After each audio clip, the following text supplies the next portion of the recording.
My wife kept being suspicious about her phone. I snooped while she was showering, and what I found ruined my life. I don't even know where to start.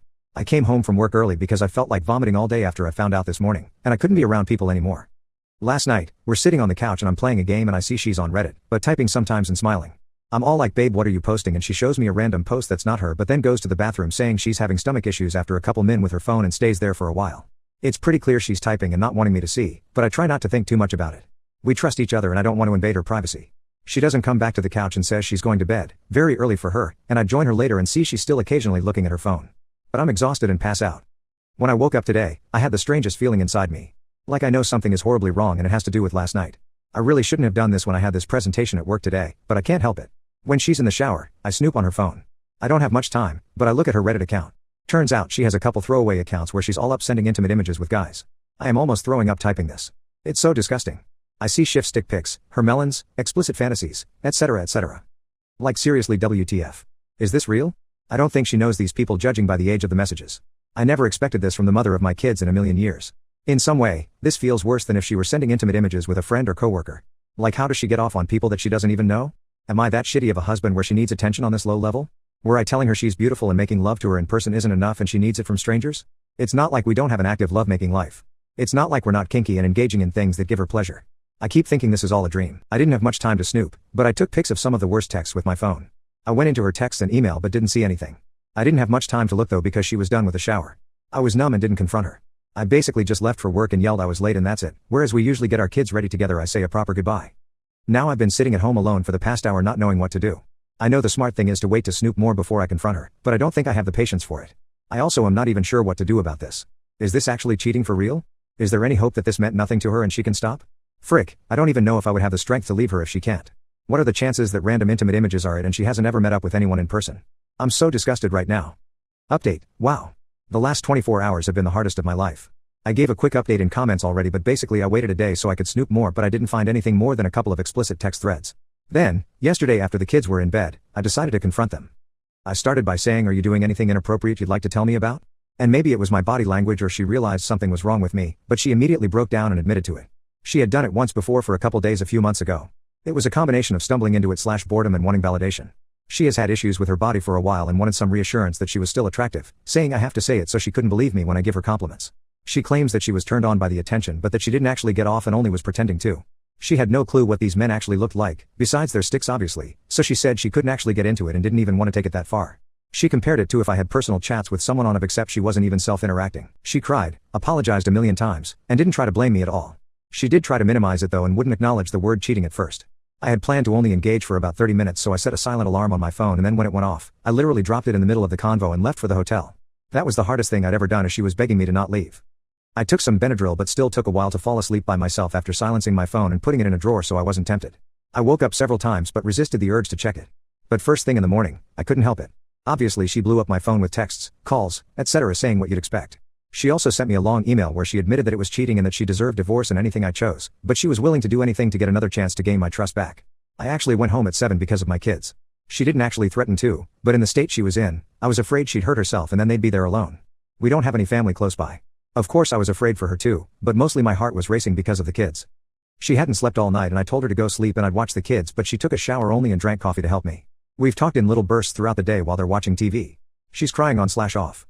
She finally is taking a nap now since she's been up all day and I think I've given her some indication that I'm not planning on walking away from the marriage immediately, even though I haven't said I forgive her or anything close to it. I told her basically I haven't decided but I don't know how I can trust her again. She says she understands and she'd feel close to the same way if it were me. She deleted Reddit and also says I have full access to her phone upon request. She says I can track her location or do whatever I want for as long as it takes or maybe even forever. She admitted that she thought I'd never find out because she was going to end these chats soon enough. But she also admitted she may have done it again in the future if she hadn't gotten caught because in her mind, she was rationalizing it as harmless validation and only pretending to be into it as much as she was. She says she understands that it's not harmless and has hurt me permanently. She claims she never would have met up with anyone. I asked her whether she'd get bored and take it to the next level and she says she couldn't imagine herself ever doing that. But she also admits she fell into even taking it this far. We're obviously getting marriage counseling. She also said she will start therapy again, had done it once in the past, to figure out why she needs this much validation and how she can overcome this desire. I told her we need to sleep separately and she volunteered to stay on an air mattress in our daughter's room. I cried too for the first time since this began during one of the convos this afternoon. I hadn't been able to this whole time. I feel like she broke my heart but I also feel her sorrow. I do know of her intense need for validation. She had a rough childhood where she was abused in different ways by both parents, and then was with an abusive BF who engaged her for years before she met me. She is a normal weight but thinks she's morbidly obese. She thinks she brainwashed me, her words, somehow to get me to stay with her. I truly don't see her as being a manipulative person. She told me she loves me more than anything and she hates that she hurt me. Said this like 1,000 times. I'm so exhausted. I don't know what I'm hoping for, but I just want to not feel this pain. At the very least, I think I'll go ahead with the counseling to see how this can be salvaged. The texts and images still disgust me, but I feel sad more than angry. Thanks everyone for reading this and all the support/comments. I read them multiple times, and a lot of the advice was spot on and helped me get this far. I may update later in another post, but I might also take a break from my phone for a few days. In brief, I had a gut feeling and found some intimate images with random Reddit men on my wife's phone. She confessed and seemingly gave me full transparency going forward, saying she only wanted validation. She said she has never met up with anyone in real life and swore there was nothing more. It hurt like hell, but I accepted her apology and decided to try marriage counseling. Since then, I hadn't been able to convince myself that it was all. I feel now dumb, but I only since discovered that you can see recently deleted texts and pics, which I didn't check before in my snooping. So last night when I stayed awake ruminating on it once again, I looked in my wife's phone one last time in the recently deleted texts. Well, I'm sure a lot of you will berate me for being so naive. I found intimate images with her freaking coworker. Someone I've hung out with several times, who's been to our house with his wife and kid. I found messages indicating that they have met up in my past for lovemaking at his house while his wife is working and a kid at school, but she most recently told him they'll have to take a break for a bit, apparently since she got caught sending intimate images. I found a couple intimate images my wife sent him of her body. I can't get his words out of my head. Can't wait to lick you again. You get me so hard. I'm going to whip cream all over your melons next time. I'm absolutely horrified. And I'm done. She played me for a fool, swearing up and down that she never physically stepped out. I haven't told her I know yet. My heart is breaking for our kids who will now grow up in a broken home. I truly thought we had the most perfect life a couple weeks ago. I feel like I'm going to break, but I decided not to tell her until I meet with some lawyers this week. I already took pics of the evidence, but I'm in a no-fault state, so I don't know if it's worth anything. I'll follow their advice on what to do. I'm also going to call my brother and see if he can come into town and stay with me for a few days when shit hits the fan. I'm going to try to get her to leave the house/move out, but not sure how. I also want to confront the bastard who's freaking my wife at their work or in front of his wife, but I won't give in to my revenge fantasies yet. I don't know how I'm going to get through this. Storytime about how I married my father. Disclaimer, this is not my story time, and trigger warning for this. My mom and dad got pregnant with me when they were only 16. They were both young and irresponsible. My mom wanted to keep me, but my dad didn't. My dad basically broke up with my mom and told her that if she wanted to have me, she would have to do it on her own. So my mom did. Luckily, my grandma helped her out a lot and she was able to stay in school. As a baby, my dad would visit me every now and then, but he wasn't really involved in my life as far as my mom says. Here's a little backstory on my dad. My dad grew up in a really strict family and he was expected to graduate and become a doctor. So that's pretty much exactly what he did. During the time that he was in college, he really didn't come see my mom or I, but of course my mom and him kept in contact. When my dad, or should I say husband, graduated from medical school, he finally got married. And of course this was hard for my mom because she thought eventually they would get back together. By the time my dad remarried, I was about 12 years old. I didn't have a relationship with him at the time and it didn't bother me. I was so busy with friends in school I never really thought about him. Not until I turned 14. This is when things started changing and I told my mom that I really wanted to talk to my dad. So he and I started talking on the phone and eventually he came to visit me. But things started changing when I turned 19. He actually ended up getting a divorce and he and I would spend more and more time together alone. Part 2 is story time about how I married my father. Disclaimer, this is not my story time, and trigger warning for this. When I turned 19 is when my dad and I started spending more time together alone. Or should I say my husband? Keep in mind, I really didn't have a relationship during my teen years. We only spoke on the phone a few times and he would visit every now and then, but not a lot. When I turned 19, I was living in college and I was closer to my dad. So I decided to reach out to him and ask him if he wanted to have dinners every now and then, and he said yes. The first time we went out to dinner, we actually had a lot of fun, and it really didn't feel like I was hanging out with my dad. It was more like I was hanging out with a friend. We just didn't have that father-daughter dynamic. We would meet up almost every single weekend, and our relationship was actually very friendly. We would make each other laugh and talk about everything. And this is when we realized that we had a lot in common. Eventually, he asked me if I was dating anyone, and I told him I wasn't. When I got home, I started realizing that I wasn't thinking about my dad like a dad. I was thinking about him like a man. So the next time I saw him, I decided to tell him that. And that's when he told me that he didn't see me like a daughter either. It took a lot of courage for me to tell him this. So that's when things started to really change between us. Every time we would hang out after that, it was more like a date. We started getting to know each other and he would hold my hand every now and then. And a few weeks later, we had our first kiss. Part 3 is up! Time about how I married my father. Disclaimer, this is not my story time, and trigger warning for this. After our first kiss, everything changed. We didn't think of each other as father-daughter. And of course, our relationship began to get more serious. And one thing we kept discussing was, should we tell our family or should we just keep it secret? So we kept it secret for almost a full year. I told my mom that I was dating someone, but I wouldn't tell her who it was. Also, a little side note, my mom and dad didn't have any contact between them at this time. My mom was actually married to someone else and they were very happy. But for me, it was getting to the point where I needed to tell somebody. Because yes, part of me felt that this was really wrong, but the other part of me felt that it was just right. I had never met anybody like him before. So I decided to tell my grandma, and she nearly had a heart attack. She called my mom right away and told her the truth. That's when my mom came over and we talked for a few hours. I explained to them everything and they still didn't agree with me. My mom called my dad and they got into an epic fight. I was totally expecting this, but it really hurt. My mom and grandma were totally against the relationship. That's when they told me that they would never speak to me again if I kept the relationship going. A few months later, we decided to get married privately. I didn't tell my mom. She actually found out through my best friend, who was totally against our relationship as well. And she pretty much tells my mom everything I tell her. It's been 2 years since we got married and part of me still feels guilty and like I did something really wrong. But now it's getting even worse because I actually met someone who's my age and is not related to me. But I don't have the heart to break up with my husband/dad. I told my mom about this new guy and she really wants me to get a divorce. I feel like all along I was just looking for the love of a man because I didn't get that from my dad. Now that I'm seeing someone else, I'm realizing how wrong what I did was. But I don't want to break my dad/husband's heart. How can I fix this? What should I do? We're talking about how I stole my best friend's boyfriend and she ended up poisoning me. This is not my story time. It's on Instagram. I met my ex-best friend 10 years ago. We hit it off right away in school and were inseparable. But shortly into our friendship, I noticed how jealous and envious she was. She envied my life and everything that I had. I got lots of attention from boys and she didn't. Every time we would go out, I was the one constantly getting hit on. It actually made me feel so bad for her. I stopped dressing up whenever we would hang out, and I even stopped wearing makeup just to make her feel better. She asked me if I was doing that on purpose and I told her no. I told her I just wanted to feel more natural and that it had nothing to do with her. But this actually started working. That's when she started borrowing my clothes and my makeup. She didn't even know how to use makeup, so I would do it for her. Every single weekend that we would go out, she would look really amazing. I would do her makeup and her hair and dress her up before we went out. Usually I would go in jeans and a t-shirt and not do anything to my hair or my face. But like I said, I only did this when I would go out with her. Whenever I went out with other friends, I would always look my best. But it actually started to work. Instead of me getting hit on at the bars and clubs, she would get hit on. And this made her feel so much better. And it actually made me really happy too. She started going on a few dates, and she had really good guys interested in her. One of the guys was in financing, owned a house, and traveled a lot, and was good looking too. The other one owned his own business, was good looking, really tall, and wanted kids right away. He would basically tell her that he wanted to marry her. But instead of being interested in them, she wanted to date more guys. She became a serial dater. Before I knew it, every single weekend I would go to her house to help her get ready for her dates. Which, by the way, would take me 2 to 3 hours to do her hair, makeup, and outfit. But like I said, I was happy to help her. On one occasion, I told her I couldn't come over to do her makeup and her hair because I had a date of my own. She told me I was ungrateful and hung up the phone on me. I was shocked by her behavior. While I was on my date, she called me 10 times. When I answered, she demanded to know where I was. Part 2 is up.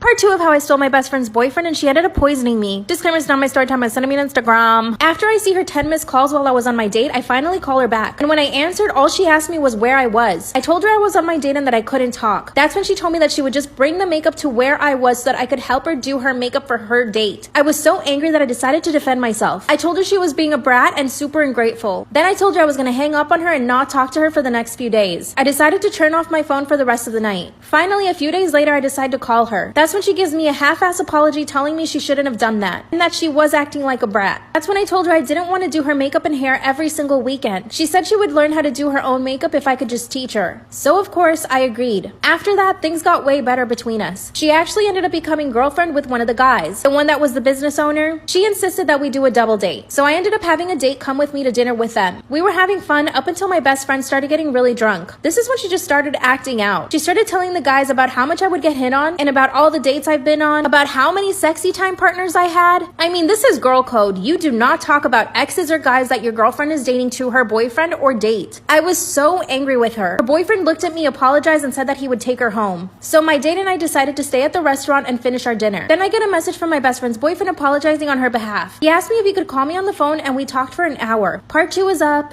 Part 3 of how I stole my best friend's boyfriend and she ended up poisoning me. Disclaimer, is not my story time. I'm sending me on Instagram. My BF's boyfriend called me. He apologized for my best friend's behavior while she was drunk. I told him that I would talk to her whenever she was sober. Before I knew it, he and I had been on the phone for a full hour. He was making me laugh so much and we were having such a great conversation. We finally got off the phone and I literally had butterflies in my stomach. And I started thinking about him differently. I mean, I knew that he was my best friend's boyfriend, but he was being so nice. And he was successful and funny and good looking. That's when I decided to cut my best friend off. I stopped answering her texts and phone calls. One day she showed up at my house asking me if I could help her get ready for another a date. I told her that I didn't want to be her friend anymore and basically slammed the door in her face. She kept calling me to apologize and eventually I accepted. But her boyfriend and I didn't stop texting. I started to realize that I was falling for him, so I decided to tell him that I had feelings and that we shouldn't talk anymore. That's when he told me that he had feelings for me too. All this while, I would still hang out with my best friend every single weekend. He would bring me food and make us drinks while she was at my place. I started feeling different symptoms after a few weeks. I would get these really bad headaches and I just felt sick all the time. I decided to go to the doctor and they couldn't find anything. One day her boyfriend calls me and tells me that he really wants to see me. He comes over to my house and we kissed. He told me that he wanted to break up with her to be with me. I couldn't resist and I said yes. When we confronted her, she said that she had seen our messages already. She called me a bunch of names and told me that she had been poisoning me. First I didn't believe her, but then I went and got tested and it was true. I haven't spoken to her since and I don't know if I should tell the cops. Him and I are still together. What should I do?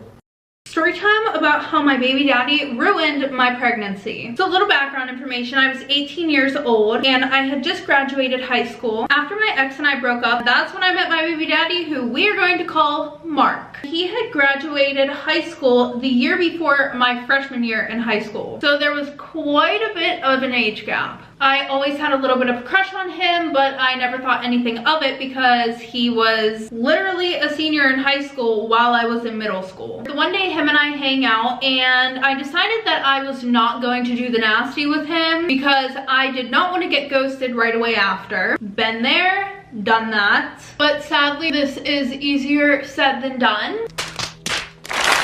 2 weeks later, him and I are still doing the nasty and talking when all of a sudden he says, I think we should slow things down. Wait, who? Like, oh, okay, now you think we should slow things down. Pretty sure that seems a little ass backwards, but okay. Sure, bud. A week later, my stepmom and I are talking, and I low-key let it slip that my period was late. Oh, hell no. And not just like a day or two late, 5 days late. Go home and get the gun. Damn! So, you know, we stop at the nearest convenience store and we pick up a pregnancy test. I take the test and then she gave me a hug reassuring me that everything was gonna be okay. All I could do was cry because, as I said earlier, I'm only 18 years old. I just graduated high school. I felt like all of those plans that I had for myself in the future were just ripped out of my hands, crumpled up, thrown in the trash, and lit on fire. So my parents end up taking me to Mark's house. I show him the pregnancy test and all of a sudden he starts freaking out. So then he tells me it's up to me whether I want to keep it or not. Like, yeah, I know. And we start to Google where I can go to get an abortion because guess what? Just guess. Where do I live? Texas. And what was my luck? Texas had just overturned Roe v. Wade the week before. And it would be expensive to travel somewhere. So obviously we decided not to do that either. Well, fast forward to November, my birthday month, Girl, shut the fuck up! Anyway, so like I said, fast forward to November. So one day I'm at work and earlier Mark had told me that he was going to go to his brother's house. And since I was at work, I didn't care until, dun dun dun, one of my friends, my work friends, convinced me to check and see if he was where he said he was. I swear, it's always the work friends that have like the best intuition. Like if they tell you your man is cheating, he's probably cheating. And I'm not gonna lie, you know, something was a little bit sus about the fact that he was going to hang out with his nephew super late. Yeah, shit just like low-key wasn't adding up. I drive past his brother's house and what do you know? He isn't there. Don't be shocked. You're shocked? You're shocked? So now I am blowing this motherfucker's phone up. After what feels like forever, he finally answers the damn phone. And I'm like, hey, I know you're not at your brother's house. Where the fuck are you? And he confesses to being at this girl Hannah's house. He is swearing up and down that nothing happened with this girl Hannah. You lying? Yeah. I believe him. I let it go because he tells me that he loves me and he wants to make things work. Dumbass bitch. So 4 days later, while he's at work, I realized that this tool bag left his Apple Watch at home and that hoe had "go through me bitch" written all over it. So what did I do? I went through that shit and I found some very raunchy text messages between him and Hannah. They had been talking about how much they wanted each other and he had gotten mad at her for not wanting to do the nasty with him. On the screen are the receipts. I go psycho. After I confront him, he begs me not to leave him. And you know, he swears he'll never do it again. He lied. Got him! Turns out that he had been asking other girls for nudes and sending nudes to them. It caused my body so much fucking stressed that I literally had to have an emergency C-section due to how much stress my body and baby was under. Him and I aren't together anymore, but we still live in the same house. We actually sleep in separate bedrooms. He is an amazing father, but as a significant other, absolutely fucking not. That man is garbage. I sent my child to wilderness therapy and I'm not sorry about it. My daughter is a sociopath. Ever since she was a child, she never seemed normal. She was always drawn away from us and very hostile. My partner and I lock her in her room at night to protect ourselves and to make sure she doesn't get into anything dangerous to harm us. We have caught her trying to get into our gun safe, as well as multiple attempts of grabbing knives from the kitchen to try to kill our son. We have tried everything. We have given her love, attention, toys, heart-to-heart conversations, one-on-one hangout days, and therapy. We even admitted her to a mental hospital for a year because she kept threatening to kill us and her little brother. Nothing had worked. Her therapist tells us everything we already do. Every other day, we plan family game night like Just Dance, bingo, etc. And it always ends with my daughter threatening to murder us in our sleep.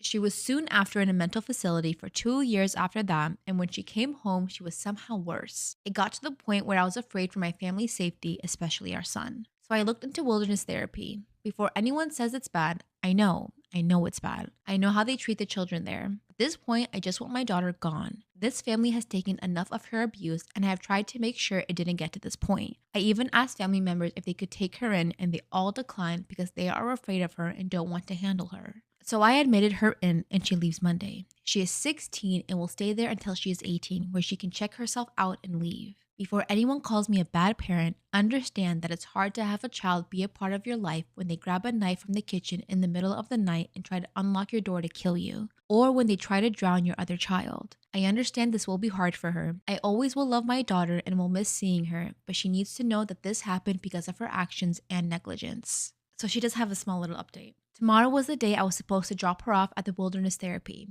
A few days ago, I told my daughter where she was going, and she was understandably upset. She was very unstable the past couple of days. I told her that it wasn't fair to me that she treated us all very badly. She said it was clear we didn't want her here and that her friend's parents agreed to take her in. So I helped her pack her bags and dropped her off. Unfortunately, she didn't even last 2 days at their house because I got a call from her friend's dad telling me that they can't handle her sudden angry outbursts. So once they drop her off today, I'm continuing to take her to wilderness therapy. My husband and I have thought it was best to cut her off completely and move. Some people suggested changing our last names, and we will be doing that too. Here is a letter that I will send off with her now. Hello, daughter. One of our biggest regrets and mistakes was not being able to do more for you. It felt like there was so many puzzle pieces that were missing and couldn't be fixed. We as a family tried to be there for you, to look out for you. However, you failed to treat us with that same respect, and in return made us afraid for our safety. We sincerely hope this journey will teach you many things and help you discover whatever will help your life get on track. This journey with us, however, has come to an end. In 2 years' time, when you get out, we would have moved and changed our names. Please don't try to find us and instead use your freedom to live out your life. We don't feel safe around you, and we feel like it is best to not be in contact anymore. Regardless, we still want to recognize the good moments we had. We hope you will live a fulfilling life without us. Sincerely, your family. Dang. Oh, my only question is like, when she gets out at 18, isn't she just going to be homeless? Because she has nothing. Does a wilderness camp like help them set them up with something? Because like, I don't know about you, but most 18-year-olds cannot afford to support themselves at that age on minimum wage. But I'm just curious.